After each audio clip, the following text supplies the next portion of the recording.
Que la paix soit sur vous, les Gaulois et les Gauloises, courageux résistants et opposants à la dictature sataniste qui bientôt ne sera plus mondiale mais locale, et qui pour finir va disparaître totalement de la surface de la Terre.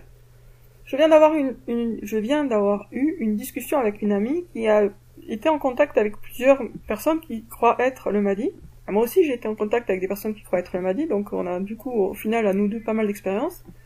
Et elle me disait, moi je pense que Dieu veut vraiment qu'ils pensent être le Mahdi. C'est-à-dire qu'en fait, l'illusion dans laquelle ils sont, si on considère que c'est une illusion, en tout cas, ils peuvent pas être tous le Mahdi en même temps, donc il y en a forcément un certain nombre, voire 99,9% qui sont dans l'illusion, le sont parce que Dieu veut qu'ils soient dans l'illusion. Et donc du coup, on peut se poser la question, mais pourquoi Dieu veut qu'ils croient qu'ils sont le Mahdi?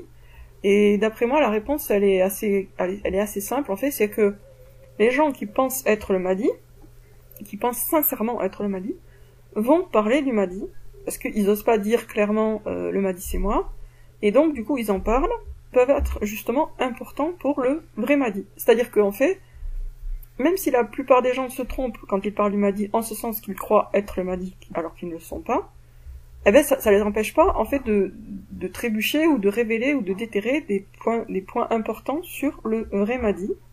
Et comme ils ont un intérêt personnel à le faire, puisqu'ils pensent que c'est eux, ben ils le font. Alors que s'ils avaient conscience qu'ils n'étaient pas le Mahdi, ils n'en parleraient peut-être même pas. Alors, à ce niveau-là, cette idée me paraît juste, et je veux faire un rapprochement, même s'il n'est pas vrai à 100%, enfin il n'est pas pertinent à 100%, avec Jeanne d'Arc.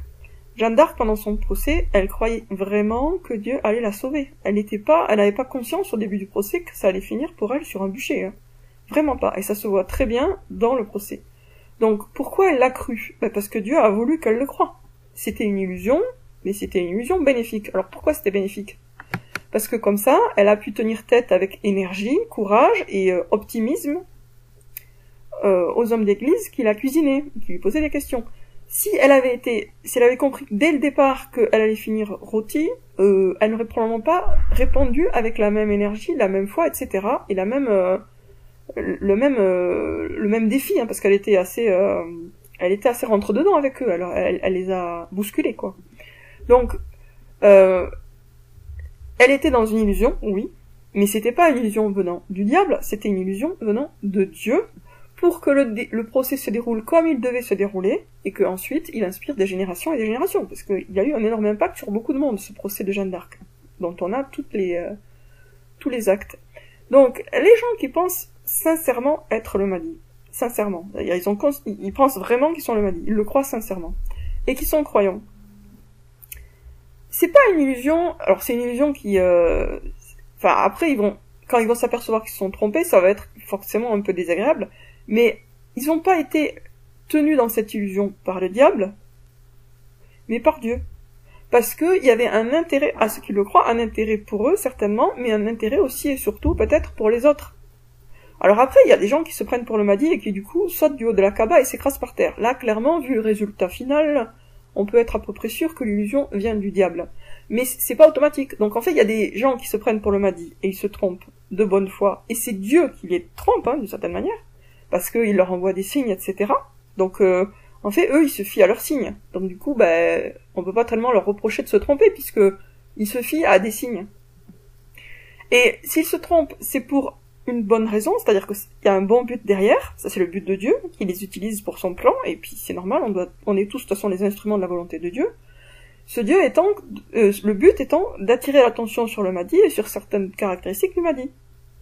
Donc, et aussi parce que les gens qui vont les suivre pendant un certain temps, ça les met quand même sur la piste du vrai Mahdi. Ils se trompent, mais ils se trompent provisoirement, quoi, espérons.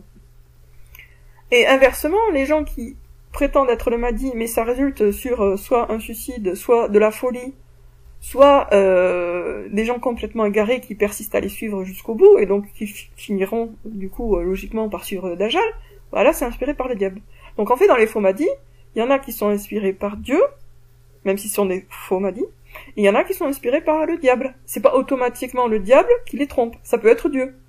Dans leur intérêt à eux, parce que peut-être ils ont besoin de cette illusion provisoire pour avancer dans leur vie, pour avoir plus de courage, etc. Ça peut jouer dans le bon sens, après tout. Et dans l'intérêt des gens qui les écoutent. Donc, je ne pense pas que tout faux madi est un être égaré et volontairement trompeur, ni même trompé par le diable.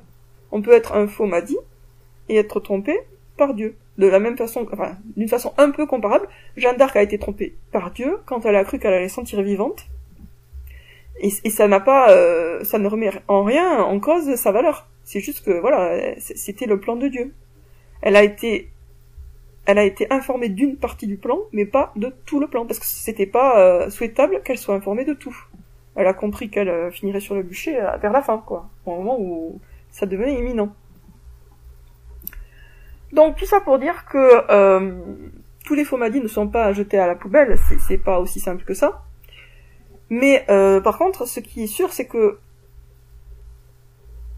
il faut quand même qu'il y ait des signes et des preuves pour croire qu'on a affaire au vrai madi, quoi. Et ça, on les aura ou on les aura pas, mais je veux dire, il faut qu'il y ait des éléments, quoi, des éléments précis et concrets. Ensuite, pour revenir au livre condensé du rappel, une question que je me pose, c'est est-ce que la personne qui dit avoir reçu ce texte, elle pense qu'elle a vraiment reçu une révélation, c'est-à-dire elle a entendu les phrases, et dans ce cas, pour moi, c'est une révélation diabolique, puisque clairement, ça peut pas venir de Dieu, ou est-ce que elle l'a écrit en ayant conscience que c'est elle qui l'écrivait, mais en pensant que, voilà, le contenu était juste, parce que c'est pas pareil. Le problème de ce texte, d'après moi, c'est qu'il se présente vraiment comme une révélation divine, avec Dieu qui nous parle, carrément. Or, ce n'est pas possible que ce soit Dieu qui nous parle. Du coup, il y a quand même une part de tromperie. Même si la personne qui l'a écrit est de bonne foi dans certaines mesures, elle n'a pas choisi la bonne forme. Elle a choisi une forme qui est trompeuse. Parce que ça se présente comme une véritable révélation divine, alors que, dans le meilleur des cas, c'est juste l'interprétation personnelle d'un croyant sincère. Et la compréhension personnelle du Coran et des autres livres révélés par un croyant sincère. Et ça a une certaine valeur. Mais se faisant passer pour un véritable message de Dieu directement, là, pour le coup, ça n'a plus de valeur. Enfin, en tout cas, c'est dévalué par le fait qu'il y a une part de tromperie. Donc moi, j'aimerais bien savoir ce que prétend exactement la personne qui a mis ce texte par écrit. Est-ce qu'il prétend que ce texte, il l'a entendu, genre un ange lui a donné carrément les phrases, et dans ce cas-là, si c'est vrai, pour moi, c'est pas un ange qui lui a révélé ça, c'est un diable, c'est une révélation diabolique.